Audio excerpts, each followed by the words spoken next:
اعوذ بالله من الشیطان الرجیم بسم الله الرحمن الرحیم.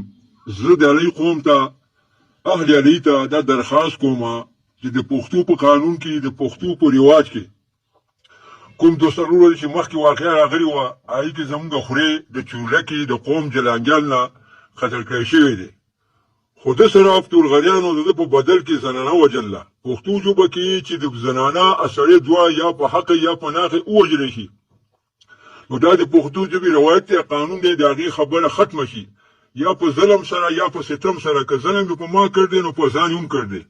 یا لی قومه دا تورغر والا هم پښتاني، زه هم پښتون یم، زه هم جلانګیال یم. که دا خبره یک طرفه شوې، زما د په خدای ذات قسم مې ما به د علي ټول قوم یو ځای کړی او تمام جلانګیال به مې یو ځای کړي وو.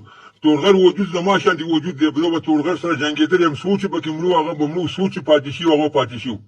لهذا بر کرم تاسو ته عرض کومه چې دا خبره دومره مخې د نوره مه بیئ، هغه هم زنانه ده، دا هم زموږ عزت دی، هغه هم زموږ عزت دی.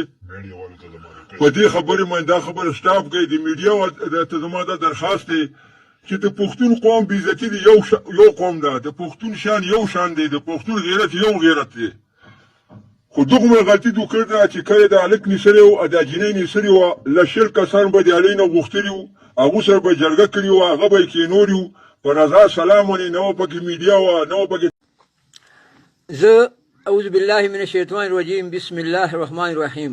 زه د علی قوم ته اهل علی ته دا درخواست کوم چې د پښتو په قانون کې د پښتو په رواج کې کوم دوستلور چې مخکې واقعا راغلی وه هغې کې زموږ خورې د چورلکې د قوم جلانګیال نه قتل کړی شوی دی، خو ده سره فتورغریانو د ده په بدل کې زنانه وجله. پښتو ژبه کې چې د زنانه سړی دوه یا په حق یا په ناقې ووژلی شي، نو دا د پښتو ژبې روایت دی، قانون دی، د هغې خبره ختمه شي، یا په ظلم سره یا په ستم سره. که ظلم یې په ما کړ دی نو په ځان یې هم کړ دی.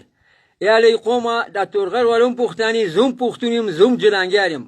که دا خبره یک طرفه شوې، زما د په خدای ذات قسم مې ما به د علي ټول قوم یو ځای کړی او تمام جلانګیال به مې یو ځای کړي وو. تورغر وجود زما شانتې وجود دی، زه به تورغر سره جنګېدلی یم، څو چې پکې مړو هغه به مړو، څو چې پاتې شي هغه پاتې شي. لهذا بر کرم تاسو ته عرض کومه چې دا خبره دومره مخې د نوره مه بیئ، هغه هم زنانه ده، دا هم زموږ عزت دی، هغه هم زموږ عزت دی.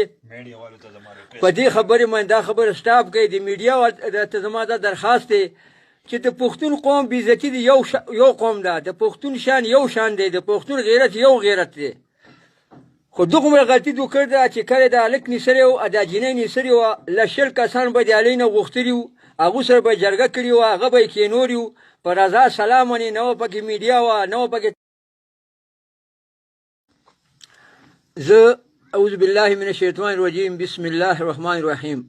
زه د علی قوم ته اهل علی ته دا درخواست کوم چې د پښتو په قانون کې د پښتو په رواج کې کوم دوستلور چې مخکې واقعا راغلی وه هغې کې زموږ خورې د چورلکې د قوم جلانګیال نه قتل کړی شوی دی، خو ده سره فتورغریانو د ده په بدل کې زنانه وجله. پښتو ژبه کې چې د زنانه سړی دوه یا په حق یا په ناقې ووژلی شي،